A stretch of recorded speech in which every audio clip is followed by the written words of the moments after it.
two of the biggest things that the pilot needs to be aware of when flying BVLOS is the aircraft itself.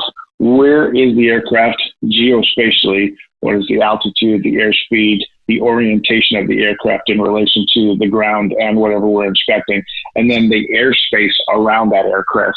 So the pilot will have information available to him or her that will show any encroaching aircraft in the national airspace system, whether it's someone who is already known via air traffic control, or maybe somebody who is not known, maybe a low flying helicopter, or what we would call, small aircraft flying near power lines or oil and gas pipelines.